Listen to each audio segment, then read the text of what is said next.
What is up, you guys? Wonderbro here, and today I'm going to explain exactly why my two main keys to healing anxiety are what they are.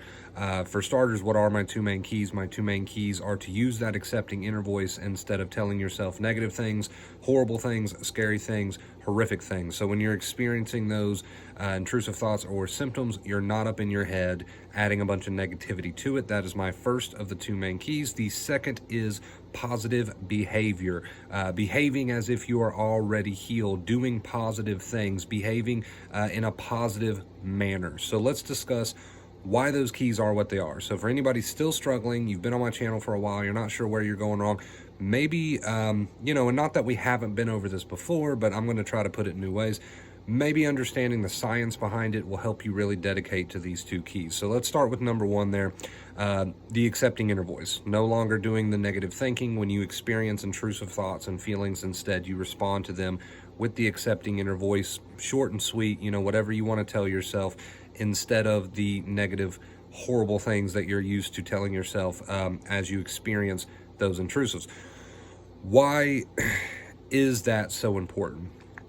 The thinking part of my two main keys, no longer doing the negative thinking and fighting with your thoughts and feelings mentally, is important because you can create what is called cortex-based anxiety if you do that. So if you get up in your head while experiencing anxiety symptoms, for example, and you say things like, "This is so horrible, I hate this, make it stop," or you're having an intrusive that crossed your mind and you say, "Oh God, I hope that doesn't happen."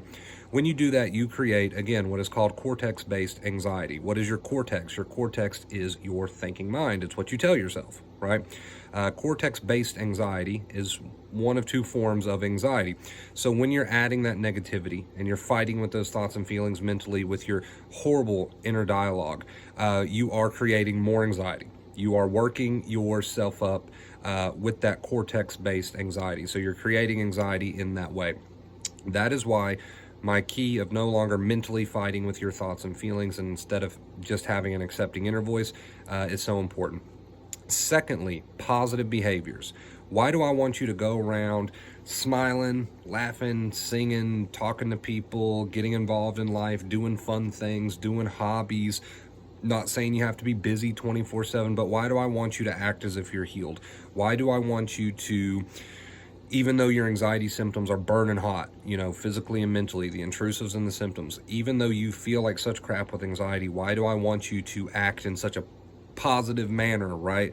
That seems stupid to a lot of people. Well, let me explain the science. It makes plenty of sense. The second form of anxiety is amygdala-based anxiety. Now that's what we call triggers, okay? So it's not cortex-based, meaning you don't have to set your anxiety off with negative thinking to experience amygdala-based anxiety. You only have to be triggered. Now this is like learnt memory. This is things the amygdala has learnt over time to be afraid of. So you get into a situation, that you have responded to poorly in the past. You get an intrusive, applies to intrusives, that you have responded to poorly in the past. You get something that trips your amygdala up. It's what we call a trigger. Now you can't use your cortex, your thinking mind, to tell that trigger to just go away. You have to start pairing that trigger with a new experience. And what that means is positive behavior. So let's say you're triggered by something, a thought, a situation, a person, anything.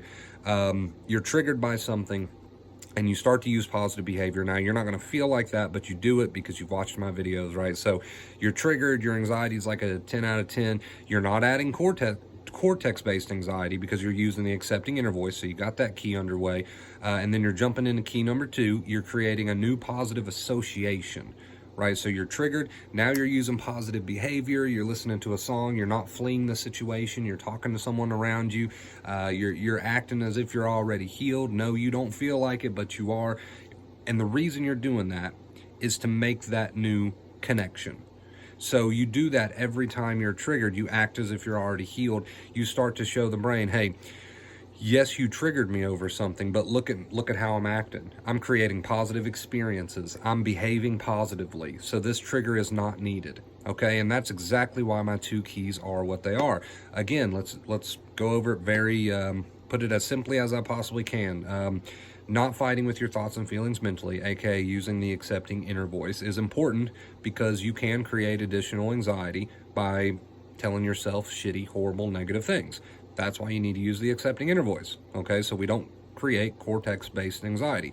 Number two, positive behaviors. It's so important so that we can rewrite all those triggers that are already hardwired into your brain, right? So both of my keys serve a very big purpose. So when I've got people out there that are not using those two keys, they're just dragging themselves around from A to B. They're only using them when they feel like it, but when they're triggered, they're not using positive behaviors. They're on the forums, they're on Google, they're just sitting there all slouched over using compulsions.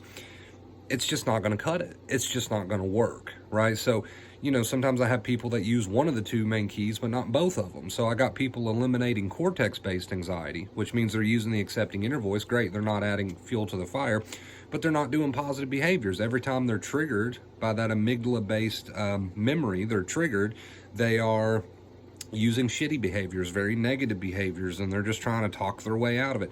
Can't talk your way out of amygdala-based anxiety, right? You have to use the positive behaviors. So you see, hopefully you see what I'm getting at here. The accepting inner voice stops you from adding cortex-based anxiety. The positive behaviors are what teaches the amygdala to make new positive associations and connections. So when you're triggered by something, but yet you're just singing and taking the shower and walking the dog and talking to friends, and even though you feel like a 10 out of 10 on the fear scale, but you're doing that, you're making new positive associations that the brain will catch on to in time. So I hope everybody here understands now clearly why my two main keys are what they are and why you can't get away with just using one and not the other. If you're using the accepting inner voice, great. You're probably not adding fuel to the fire. You're not creating much cortex-based anxiety. But if every time you're triggered, you're not using positive behaviors, you're not creating a positive behavioral association. The amygdala is not going to make the new connection, right? On the other hand, if you're using a lot of positive behaviors when you're triggered, great. You're making new connections, but if you're fueling all of it with cortex-based anxiety, right, with all the negative, shitty things you tell yourself, you can see how that's not going to fully get you there either. So my two main keys tackle both forms of anxiety, and it's why you can't use one and not the other. It's why you can't just sit around and practice the accepting inner voice and when you're triggered, not put on a smile and listen to music and do the chores and get involved in life and have a little fun. Again, I know you don't feel like doing that. It's going to take a lot of forcing yourself, but you get my point. You can't have one of the two main keys without the other. So every time you're triggered, understand, hey, it's a chance to create new positive associations. I'm not going to feel like it. It's going to feel fake. It's going to feel forceful, but I got to show my amygdala some new positive connections here. And I'm not going to add to it with my mental either. I'm going to use that accepting inner voice and use my positive behaviors. So I hope that this video, kind of diving into the science here, is appreciated. I hope it's something that you guys enjoy. I know a lot of people out there who suffer with anxiety are huge overthinkers, right? They want to know why they're doing what they're doing. Well, this is exactly why. This whole video was explaining exactly why I have you doing what you're doing, if you choose to do so, right? At the end of the day, it's your choice. But that is why my two main keys, that is why I handpicked what I wanted my two main keys to healing to be, because it tackles both forms of anxiety. All right, you guys. So if you made it this far in this video, I'd love for you to leave a comment down below and let me know. Just say something like, hey, Wonder Bro, I love hearing about the science. I love knowing why this works. I love knowing this stuff. Just let me know. Let me know if you enjoyed this style of video where we talk about the science. Maybe we'll do more of that in the future. But honestly, guys, if you just watch this video and dedicate to this, now that you know why you're doing what you're doing, you will start to heal. Hopefully, a lot of you out there have watched this and have now woken up and realized, wait a minute, I have not been, there goes my light, I have not been fully dedicated to the two keys. And after watching this Wonder Bro video, I now understand why I'm not getting where I want to go, right? Now do you understand why it's not working out for you? Okay, so I think I'm going to end on saying, hey, it takes time. Right? Just because you now understand the science behind this stuff and you're really dedicated to it doesn't mean you're going to be 100% by 15 minutes from now. It takes time. It takes repeated exposures and work. And by exposures, I just mean whenever that anxiety pops up, putting in the work, right? So I love you guys so much. Thank you for watching today's video. Hey, by the way, I know we get a lot of new people in and out of things like the Facebook page and the Discord. If you're trying to help another member of this community and you don't know where to start, send them this video. In fact, I may make this video my channel trailer. Like, I'm thinking that this video is very important, and the reason I'm thinking that is because I'm seeing too many people not dedicating to the work, and the people who do dedicate to it are just soaring, flying colors, but I'm seeing too many people not dedicating to it, and I think that's because they don't quite understand why I'm telling them to do what I'm telling them to do. So I'm thinking this video is important enough to maybe even make my channel trailer. But you know, if anybody comes to you from this community, hey, what do I do? Where do I start?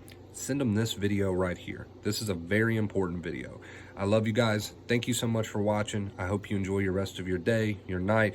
Leave a like if you enjoyed today's video. Check me out on all my other social media, Facebook, Instagram, Twitter, TikTok, all that good stuff, Vacay Fear. If you're interested in some one-on-one coaching where I will call you personally, we'll get to the bottom of things, just shoot me a DM and we'll talk about it. Love you guys.